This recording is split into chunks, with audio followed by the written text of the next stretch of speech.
Small village by name Oothukkadu. This is a place where Lord Krishna had enacted Kaliya Leela once again here.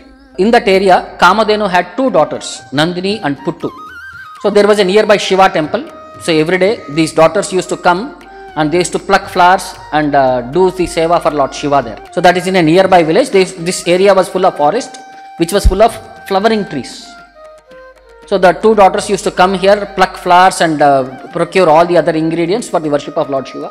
When they were coming here and trying to pluck all the flowers, and it will take some time. No? So Narada Muni used to come and sit there and teach to them various stories of Lord Krishna from Bhagavatam.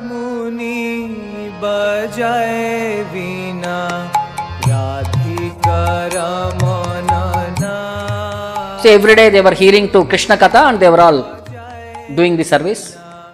So one day, the pastime of Lord Krishna and Kaliya was being explained by Narada Muni.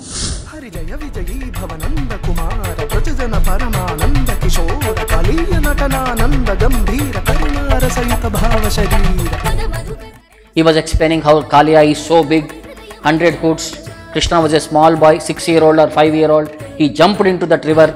Kaliya bound him with his coils. For 2-3 hours, Krishna was suffocating in the Kaliya's coils. Seeing the pitiable situation of his friends and relatives, Krishna wanted to come back and play around and to show them, assure that he has not been affected. He came out and he got out of the Kaliya and he started dancing on the woods, and how Kaliya was subdued, everything he narrated. But the calves were very much attached to Krishna, thinking that, oh, Kaliya had captured Krishna. How small boy, that big snake you are saying, and it would have been uncomfortable for him being wrapped up like that. He would have been suffocated and he would have experienced torture like that, and they were crying incessantly. Even Narada Muni concluded the story, they were not convinced. They were thinking Krishna is suffering only. Then Narada Muni said, he called their mother Kamadhenu. She said, see, I tried to convince, they are not being convinced. Now you try. Then Kamadhenu also explained to them. Then they were not convinced. Then Kamadhenu thought, there is no other way to convince them. I had to request Lord Krishna and to give her assurance that he is not hurt. So she prayed to Lord Krishna at that time. And because of her prayer, Lord Krishna appeared there. And she requested, see, my daughters, they were not able to become satisfied of your Kaliya pastime. They were thinking you are affected by the Kaliya. So please do something so that they are normal again.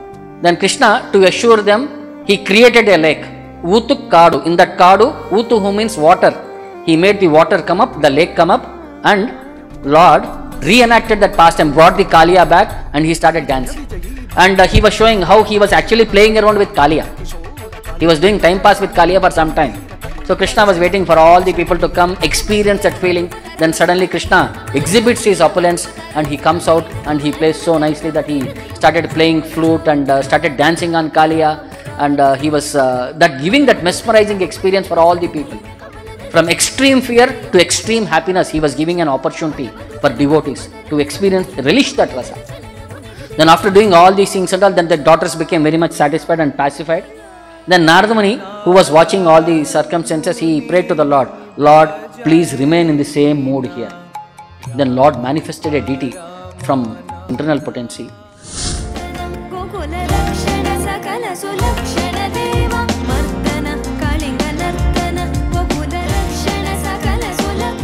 Speciality of this deity is, what is the uniqueness of this deity? See, Kaliya, Krishna. Krishna is dancing on Kaliya. So when he is dancing, one leg will be on the dancing board, another leg will be on the hoods of the Kaliya, and one hand will be in a dancing pose, and another hand he will be holding the tail of Kaliya. This is how he was dancing. So if you see, in this hand also only first finger is holding the tail. Like this he was holding to the tail. In another hand is like Abhaya Mudra. One leg is in the air in the dancing posture. The another leg is in the hoods of Kaliya. The speciality of this deity is, there is a gap between the leg and the hood of Kaliya. You can run a paper in between. So how is Krishna standing here? How is he getting the support?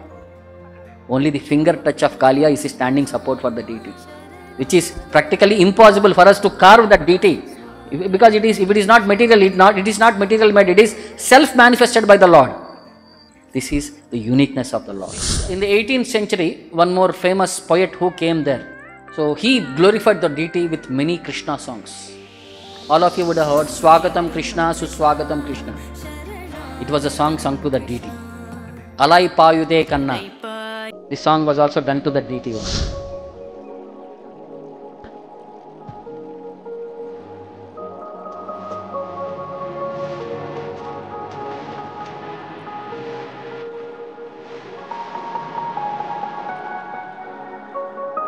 So we all know that songs, but we never know which was the deity which was being glorified in that song.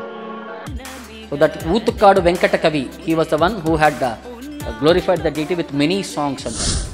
See the picture of Krishna, he is fighting with the Kaliya serpent. He is dancing.